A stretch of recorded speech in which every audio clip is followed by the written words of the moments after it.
সবাইকে শুভেচ্ছা জানিয়ে ঢাকা বিশ্ববিদ্যালয়ের সৌজন্যে আজকের সংবাদ পরিক্রমা শুরু করছি।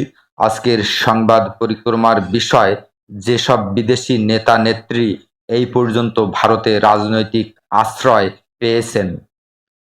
নাটকীয় পরিস্থিতিতে দেশ ছাড়তে বাধ্য হয়ে বাংলাদেশের সাবেক প্রধানমন্ত্রী শেখ হাসিনা ভারতের রাজধানী দিল্লিতে অবতরণ করেছেন, তা অনেক দিন হয়ে গেল। ভারত সরকার প্রথমে ইঙ্গিত দিয়েছিল মধ্যপ্রাচ্য বা ইউরোপের তৃতীয় কোনো দেশে তার চূড়ান্ত গন্তব্য হতে যাচ্ছে, কিন্তু সেই সম্ভাবনা বাস্তবায়নের এখনো কোনো লক্ষণ দেখা যায়নি। ঠিক কোন ইমিগ্রেশন স্ট্যাটাসে শেখ হাসিনা এই মুহূর্তে ভারতে রয়েছেন স্পষ্ট করা হয়নি, সেটাও খবর বিবিসির। তবে ভারতের অনেক পর্যবেক্ষক বলেছেন, পরিস্থিতি দেখে মনে হচ্ছে শেখ হাসিনার ক্ষেত্রে ভারতকে হয়তো শেষ পর্যন্ত দীর্ঘকালীন ভিত্তিতে রাজনৈতিক আশ্রয় দেওয়ার জন্যই প্রস্তুত থাকতে হবে, আর সেটাও হতে পারে বেশ লম্বা সময়ের জন্যই। আনুষ্ঠানিকভাবে ভারত সরকার অবশ্য এখনও এই ব্যাপারে কোনো প্রতিক্রিয়া জানায়নি। গত 6 আগস্ট ভারতের পররাষ্ট্রমন্ত্রী এস জয়শঙ্কর দেশের পার্লামেন্টে জানিয়েছিলেন, শেখ হাসিনার পক্ষ থেকে তার আগের দিন অর্থাৎ 5 আগস্ট সাময়িকভাবে বা তখনকার মতো ভারতে আসার অনুমোদন চাওয়া হয়, যেটা তখনই মঞ্জুর করা হয়েছিল। এখনো পর্যন্ত ওটাই শেখ হাসিনার এদেশে থাকার ব্যাপারে ভারত সরকারের শেষ ঘোষিত অবস্থান। শেখ হাসিনার দিল্লিতে থাকার মেয়াদ কত দীর্ঘায়িত হতে পারে, এ ব্যাপারে সরকারের শীর্ষ কর্মকর্তারা নিজেরাও অন্ধকারে। স্বভাবতই তারা এটা নিয়েও কোনো মন্তব্য করতে চাইছেন না। এমনকি শেখ হাসিনা নিজেও 1975 সালে পিতা শেখ মুজিবুর রহমানের হত্যাকাণ্ডের পর ব্যক্তিগত জীবনে যখন চরম সংকটে, তখন ভারতের তৎকালীন প্রধানমন্ত্রী ইন্দিরা গান্ধীর কাছ থেকে রাজনৈতিক আশ্রয় পেয়েছিলেন। তারও কয়েক বছর আগে 71-এ বাংলাদেশের মুক্তিযুদ্ধের সময় তাজউদ্দিন আহমেদ সহ আওয়ামী লীগের একাধিক শীর্ষস্থানীয় নেতা ভারতে পালিয়ে চলে এলেও তাদেরও আশ্রয় দেওয়া হয়েছিল সে সময়। তাজউদ্দিন আহমেদ, সৈয়দ নজরুল ইসলামের নেতৃত্বে এরপর গড়ে তোলা হয় বাংলাদেশের মুক্তিযুদ্ধকালীন প্রবাসী সরকার, যার কর্মকাণ্ড পরিচালিত হতো মূলত কলকাতা থেকেই। 1975-এ শেখ মুজিবুর রহমানের হত্যাকাণ্ডের কিছুদিন পর বাংলাদেশে জীবন বিপন্ন হলে মুক্তিযোদ্ধা কাদের সিদ্দিকীও ভারতে রাজনৈতিক আশ্রয় পান।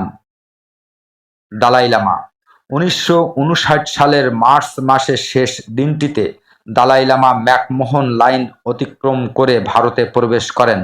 তার আগে বেশ কয়েক বছর ধরে তিব্বতের এই ঈশ্বর রাজা লাসায় তার পোটালা প্যালেসের সিংহাসনে দিন কাটাচ্ছিলেন চরম অস্বস্তিকর অবস্থার মধ্য দিয়ে।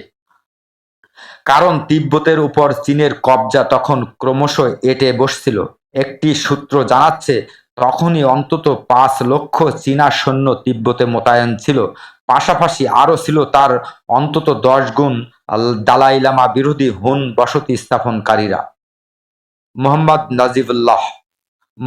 নাজিবুল্লাহ আহমদজাই, যিনি শুধু নাজিবুল্লাহ নামে বেশ পরিচিত ছিলেন, তিনি 1986 সালে সোভিয়েতের সমর্থনে আফগানিস্তানের প্রেসিডেন্ট পদে আসীন হন। প্রায় 6 বছর প্রেসিডেন্ট পদে থাকার পর ইসলামী মুজাহিদিনরা তখন 1992 সালের এপ্রিলে কাবুল দখল করে। তখন প্রেসিডেন্ট পদে ইস্তফা দিয়ে নজিবুল্লাহ ভারতের কাছে আশ্রয় চান এবং তা মঞ্জুরও হয়। মোহাম্মদ নাশিদ, মালদ্বীপের সাবেক প্রেসিডেন্ট তথা রাজনৈতিক অ্যাক্টিভিস্ট মোহাম্মদ নাসেদ ভারতে রাজনৈতিক আশ্রয় দিয়েছিল এক বিচিত্র পরিস্থিতিতে। মোহাম্মদ নাসেদ এর আগে 2008 সালে মালদ্বীপের প্রেসিডেন্ট মামুন আব্দুল গায়ুমের একটানা 30 বছরের শাসনের অবসান ঘটিয়ে দেশের ক্ষমতায় এসেছিলেন। 2012 সালে সেদেশে এক রাজনৈতিক সংকটের জেরে অবশ্য তাকে পদত্যাগ করতে হয়। অপসারিত প্রেসিডেন্ট মোহাম্মদ নাশিদের বিরুদ্ধে 2013 সালের 13 ফেব্রুয়ারি সেদেশের আদালত একটি মামলায় গ্রেপ্তারি পরোয়ানা জারি করে। সেই ওয়ারেন্টের ভিত্তিতে পুলিশ তাকে গ্রেপ্তার করার আগেই নাশিদ চলে যান রাজধানী মালের ভারতীয় হাইকমিশন ভবনে। দিল্লির সঙ্গে পরিস্থিতি নিয়ে দ্রুত আলোচনা করেন তদানীন্তন ভারতীয় হাইকমিশনার। এরপর নাশিদকে রাজনৈতিক আশ্রয় মঞ্জুর করে মনমোহন সিং সরকার।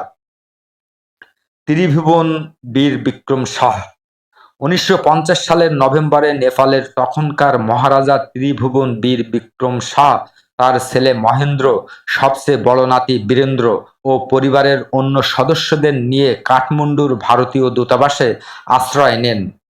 নেপালের রাজবংশের সঙ্গে রানাদের অর্থাৎ যাদের হাতে ছিল সেদেশের শাসন ক্ষমতার ভার, তাদের সাথে বহুদিন ধরে চলা সংঘাতের জেরেই একটা পর্যায়ে রাজা ত্রিভুবন ওই সিদ্ধান্ত নিয়েছিলেন। এমনি করে বিভিন্ন সময় বিভিন্ন দেশের বিভিন্ন নেতা কর্মীদের ভারতে রাজনৈতিক আশ্রয় নিয়ে আসছে। এখন দেখার বিষয় বাংলাদেশের পলাতক প্রাক্তন প্রধানমন্ত্রী শেখ হাসিনার ভাগ্যে শেষ পর্যন্ত কি আছে। ভারত কি তাকে শেষ পর্যন্ত রাজনৈতিক আশ্রয় দেবে? তার উত্তর সময়ই বলে দেবে বলে মনে হচ্ছে। আজকের সংবাদ পরিক্রমা এখানেই শেষ করছি।